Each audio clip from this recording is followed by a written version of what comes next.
नमस्कार, मैं बीरेन सिंह आपके अपने YouTube चैनल अपूर्व जीएस पर आप लोग का पुनः एक बार स्वागत है। इस जीएस श्रृंखला में हम लोग पढ़ रहे हैं इतिहास में जो दिल्ली सल्तनत है, इसके 5 राजवंशों में से हम लोग गुलाम वंश पढ़ चुके हैं। उसके बाद पढ़ रहे हैं खिलजी वंश का जो जलालुद्दीन खिलजी था, उसके विषय में हम लोग चर्चा कर चुके हैं। उसी कड़ी को आगे बढ़ाते हुए हम लोग देखते हैं अलाउद्दीन खिलजी के बारे में लोग चर्चा करते हैं। लेकिन इससे पहले जो लोग इस वीडियो को पहली बार देख रहे हैं, वह चैनल को अवश्य सब्सक्राइब कर लें और वीडियो लास्ट तक अवश्य देखें। तो आइए हम लोग देखते हैं अलाउद्दीन खिलजी जो है, यह गद्दी पर 1296 से बैठता है, 1316 तक गद्दी पर बैठता है। इस पूरे खिलजी वंश में जो 30 वर्षों ने पूरा खिलजी वंश ने शासन किया था, उस 30 वर्षों में अकेले अलाउद्दीन खिलजी ने 20 वर्षों तक शासन करता है। 20 वर्षों तक अकेले अलाउद्दीन खिलजी शासन करता है। इसके पहले अगर हम बात करते हैं तो अलाउद्दीन खिलजी का जो मूल नाम है, इसका मूल नाम है अली गुरशप, इसका मूल नाम है। अगर इसकी उपाधियों के बारे में अगर हम चर्चा करते हैं तो इसकी उपाधि सिकंदर ए शानी या द्वितीय सिकंदर है, क्योंकि हम लोग जानते हैं जिस तरह से सिकंदर ने पूरे विश्व को जीतने के लिए निकला था, ठीक उसी तरह से अलाउद्दीन खिलजी ने पूरा विश्व को जीतने की योजना बनाई थी। लेकिन इसके सलाहकार ने यह कहकर इसको मना कर देता है कि पूरा हिंदुस्तान इतना बड़ा है, अगर आप यही जीत लेते हैं तो आप विश्व विजेता बन जाएंगे। इसलिए इस अपनी योजना को त्याग देता पूरा विश्व विजयी करने का। लेकिन जो सिकंदर की उपाधि होती है, उस सिकंदर की उपाधि को धारण करता है, जिसे कहते हैं सिकंदर एशानी या द्वितीय सिकंदर के नाम से जाना जाता है। इसके अलावा अगर हम बात करते हैं तो अमीर खुसरो ने खजाइन उल फुतूह में इसको बोला है विश्व का सुल्तान, पृथ्वी के शासकों का सुल्तान, युग का विजेता तथा जनता का चरवाहा जैसी उपाधियों से इसको विभूषित किया था। अगर हम बात करते हैं अलाउद्दीन खिलजी के विषय में, तो इसने अपने चचा जलालुद्दीन खिलजी या ससुर जलालुद्दीन खिलजी की हत्या करके शासन सत्ता संभालता है। यह हत्या वह कड़ा मानिकपुर में करता है।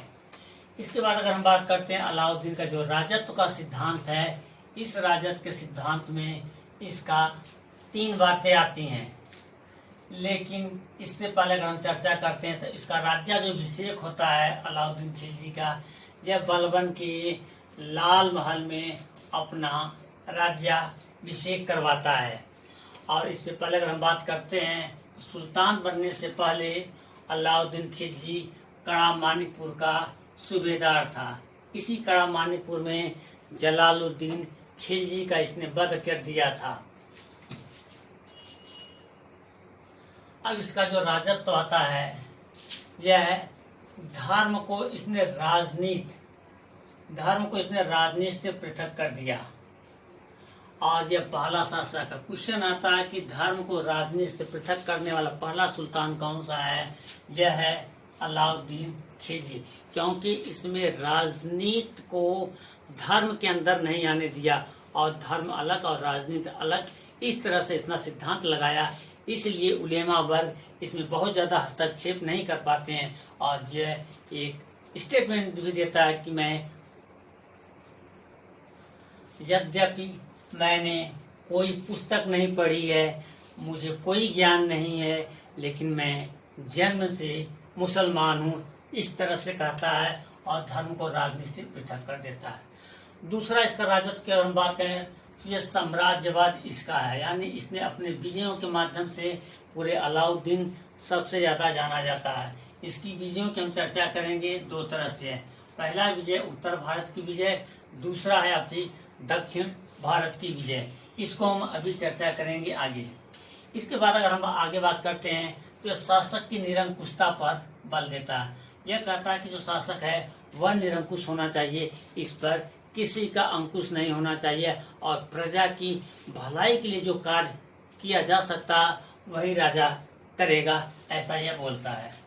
अगर हम इसके आगे कड़ी की बात करते हैं तो यह देखते हैं कि अलाउद्दीन के शासन काल में बहुत सारे विद्रोह हुए। उस प्रमुख विद्रोह में सबसे पहले हम बात करते हैं तो नवीन मुसलमानों का जो विद्रोह होता है। यह नवीन मुसलमान वही हैं जो मंगोल होते हैं, और इनको जलालुद्दीन खिलजी दिल्ली में बसाता है और यह इस्लाम स्वीकार कर लेते हैं। ये इसलिए विद्रोह सबसे ज़्यादा करते हैं क्योंकि ये जलालुद्दीन इनको बसाया होता है, और जलालुद्दीन की हत्या करके अलाउद्दीन दिल्ली की गद्दी पर बैठता है। इसलिए ये नवीन मुसलमान जो होते हैं, मंगोल जो होते हैं, ये कभी अलाउद्दीन खिलजी को पसंद नहीं करते हैं, इसीलिए ये मुसलमान विद्रोह करते हैं। आगे अगर हम बात करते हैं तो अकद खां का विद्रोह होता है, जो इसी का समकालीन चचेरा भाई होता है, वह विद्रोह करता है। इसके बाद अगर हम बात करते हैं तो मंगू खां का विद्रोह होता है। चौथा अगर विद्रोह जो महत्वपूर्ण अगर हम बात करते हैं तो हाजी मौला का विद्रोह होता है। यह हाजी मौला को हाथियों के पैरों से कुचलवा देता है अलाउद्दीन खिलजी। हाजी मौला को तो कुचलवाता है अलाउद्दीन खिलजी, लेकिन सिद्धी मौला को कुचलवाता है जलालुद्दीन खिलजी। ये दो क्वेश्चन आते हैं, दोनों के दोनों पूछे जाते हैं एग्जाम में कि हाजी मौला को किसने कुचलवाया था हाथी से, और सिद्धी मौला को किसने कुचलवाया था हाथी से। इसके बाद अगर हम बात करते हैं जबकि मलिक छज्जू का विद्रोह जो होता है ये जलालुद्दीन खिलजी के समय में होता है। यह जलालुद्दीन खिलजी को ही मार के अलाउद्दीन खिलजी शासन सत्ता संभालता है, और इस मलिक छज्जू को ही क्या करता है जलालुद्दीन विद्रोह करने के बाद भी क्या है माफ कर देता है। इसके आगे हम बात करते हैं तो जो इसके समय विद्रोह हो रहे थे, इस विद्रोह को इसने दबाने के लिए कुछ कार्य किए थे। वह जो कार्य महत्वपूर्ण उसकी हम बात करते हैं तो इसने धनी व्यक्तियों की संपत्ति को जब्त करना शुरू कर दिया, क्योंकि जो धनी व्यक्ति हैं, संपत्तिदार हैं, वह राजा के खिलाफ या सुल्तान के खिलाफ षड्यंत्र हमेशा रचते थे। इसलिए इसने धनी व्यक्तियों की संपत्ति क्या करता है, संपत्ति को जब्त करता है। दूसरा कारण करता है ये कि जो मद्य निषेध, जो मदिरापान है, यह जब इंसान पी लेता है तो वह राजा के खिलाफ षड्यंत्र करता था, इसलिए इसने मदिरापान या मद्य का निषेध करवा देता है। तीसरा अगर हम बात करते हैं तो इसने गुप्तचर विभाग का गठन किया। पूर्णतया जो गुप्तचर विभाग था उसको संगठित करता है। एक सुसंगठित के माध्यम से अलाउद्दीन खिलजी पूरे जनता, पूरे अधिकारियों, पूरे प्रशासन पर नजर करने के लिए इस गुप्तचर विभाग का गठन करता है, और इसके शासन प्रशासन की सुव्यवस्थित चलाने की सबसे ज्यादा अगर श्रेय दिया जाता तो इसी गुप्तचर व्यवस्था को दी जाती है। अगला अगर हम बात करते हैं चौथे नंबर में तो इसमें आता है अमीरों के मेल मिलाप और वैवाहिक संबंधों पर क्या करता है, रोक लगा देता है। जो अमीर हैं, यह एक अमीर दूसरे अमीर से जब वैवाहिक संबंध करता है तो इनकी शक्तियां दूनी हो जाती है। इसको वो विद्रोह का षड्यंत्र मानते हुए इसको क्या कर देता है, रोक लगा देता है। इसके आगे अगर हम बात करते हैं तो सबसे अधिक मंगोलों का आक्रमण अलाउद्दीन के ही समय में होता है। क्वेश्चन आता है कि अलाउद्दीन के समय में सबसे ज्यादा विद्रोह किसका होता है, तो मंगोलों का होता है। या क्वेश्चन ये बनता है कि मंगोलों का सबसे ज्यादा आक्रमण किसके समय में होता है, तो अलाउद्दीन खिलजी के समय में होता है। इसी मंगोल आक्रमण से निपटने के लिए इसने रक्त और तलवार की नीति अपनाता है। रक्त और तलवार की नीति अपनाता है। ठीक उसी तरह से जिस प्रकार से बलबन ने अपने विरोधियों से लड़ने के लिए रक्त और लौ की नीति अपनाता है, उसी तरह ये रक्त और तलवार की नीति अपनाता है मंगोलों से लड़ने के लिए। मंगोलों का सबसे ज्यादा आक्रमण इसलिए होता है क्योंकि ये जलालुद्दीन खिलजी को मार के सत्ता प्राप्त किया होता है, और ये मंगोलों को जलालुद्दीन खिलजी दिल्ली में बसाता है, उनको व्यापार करने की अनुमति देता है। इसलिए मंगोल जलालुद्दीन खिलजी के प्रति सबसे ज्यादा वफादार होते हैं, और अलाउद्दीन खिलजी को ये पसंद नहीं करते हैं मंगोल, इसलिए सबसे ज्यादा मंगोल आक्रमण करते हैं इसके समय में। आगे अगर हम बात करते हैं इसी को, तो इन मंगोलों के आक्रमण इतने हो रहे हैं कि इस आक्रमण से बचने के लिए क्या करता है, एक सीरी दुर्ग का पुनर्निर्माण करवाता, मरम्मत करवाता, सुदृढ़ करता है, उसी को अपनी राजधानी बनाता है मंगोलों से सुरक्षा करने के लिए। अब हम लोग देखते हैं जो अलाउद्दीन की साम्राज्यवादी नीति है, इसकी जो विजय हैं उत्तर और दक्षिण की विजय, इसके बारे में हम लोग चर्चा करते हैं।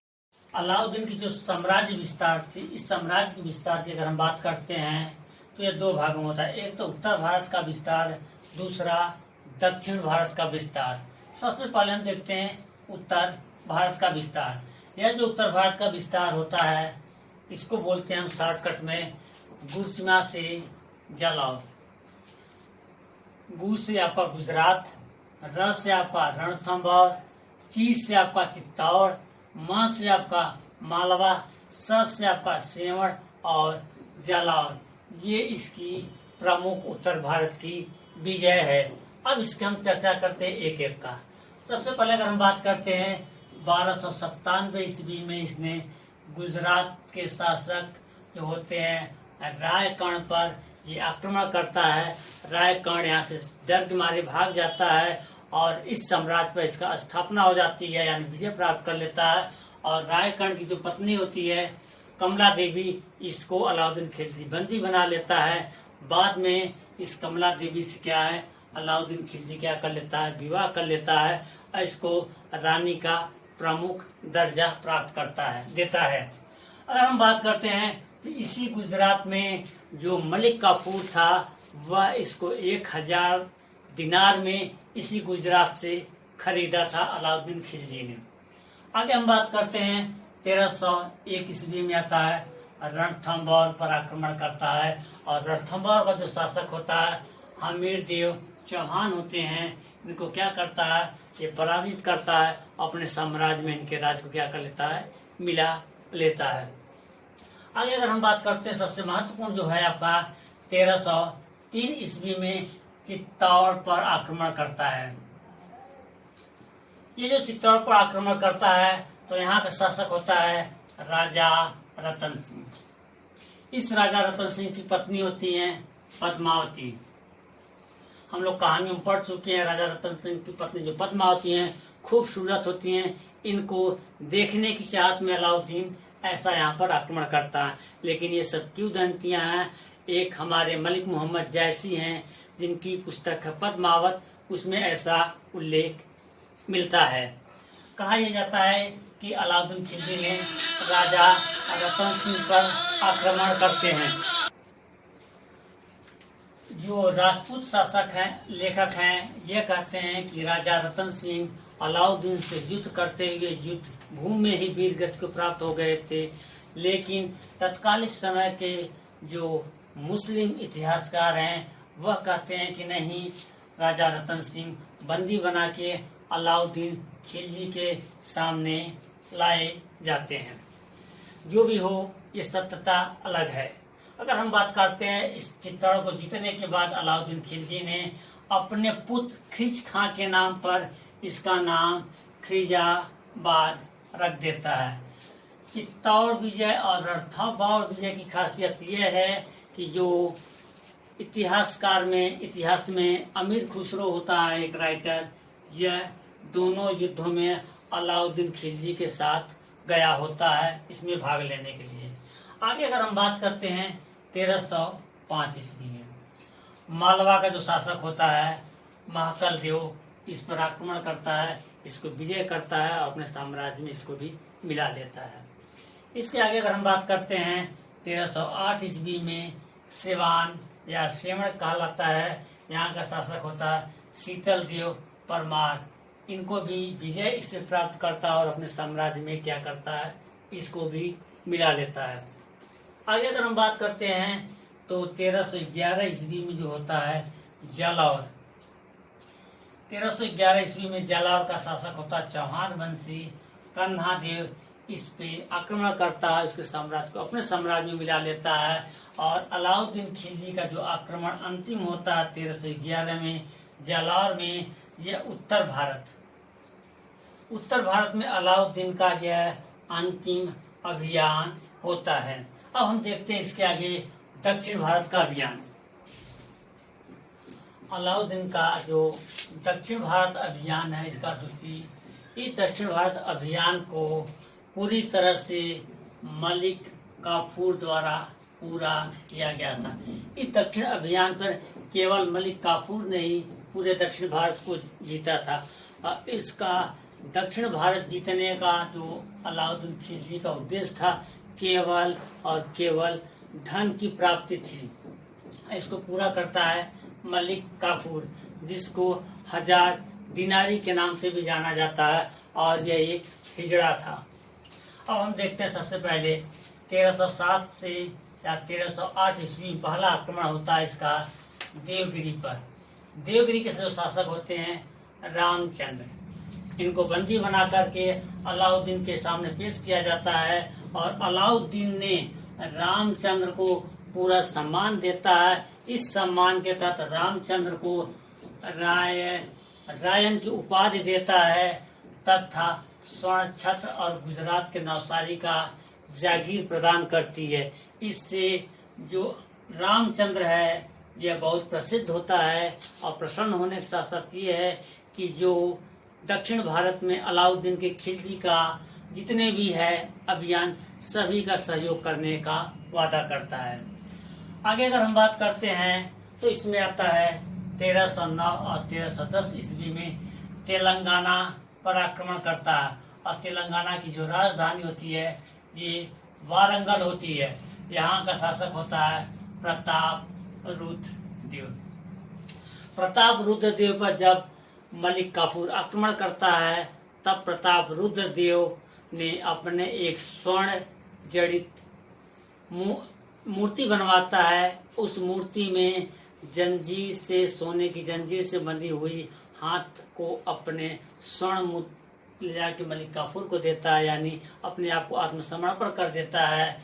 और मलिक काफूर को क्या है, यहीं पर रुद्र प्रताप द्वारा कोहिनूर का हीरा जो होता है यहीं से प्राप्त होता है। यानी सबसे पहली बार जो कोहिनूर हीरा का उल्लेख मिलता है दक्षिण में तेलंगाना में मिलता है, और प्रताप रुद्र द्वारा जो है काफूर को दिया जाता है। अब यही मलिक काफूर जो होता है ये अलाउद्दीन को हीरा देता है, या हम कह सकते हैं प्रताप रुद्र देव ने अलाउद्दीन खिलजी को इस कोहिनूर हीरा को दिया है। इसकी चर्चा हम अलग से बाद में करेंगे। आगे अगर हम बात करते हैं तो 1311 ईस्वी में आता है द्वार समुद्र पर आक्रमण करता है। यहाँ का शासक होता है वीर बल्लाल तृतीय। यहाँ पर आक्रमण करता है, धन लूटता है और इसको मुक्त कर देता है। आगे अगर हम बात करते हैं 1311 ईस्वी में ही पांड्य राज्य होते हैं, जो मदुरा इसकी राजधानी होती है। यहाँ पर उत्तराधिकार का युद्ध छिड़ा होता है, जिसमें वीर पांड्या और सुंदर पांड्या के बीच इसका अवसर का लाभ उठाता अलाउद्दीन खिलजी, और मलिक काफूर को आदेश देता है कि पांड्य राज्य को जीतो। लेकिन काफूर क्या करता है, इसको जीतने तो जाता है लेकिन ये जीत नहीं पाता है, लेकिन अधिकार नहीं कर पाता। पूरा का पूरा सबसे ज्यादा अगर धन की अगर हम बात करते हैं तो इस पांड्यों से मलिक काफूर को सबसे ज्यादा धन प्राप्त होता है, क्योंकि ये सुंदर पांड्या को जहाँ जहाँ आक्रमण करता मलिक काफूर, वहाँ से वो भाग जाता है और वहाँ से मलिक काफूर धन लूटता जाता है। इसलिए सबसे ज्यादा इस अभियान में इसको धन की प्राप्ति होती है।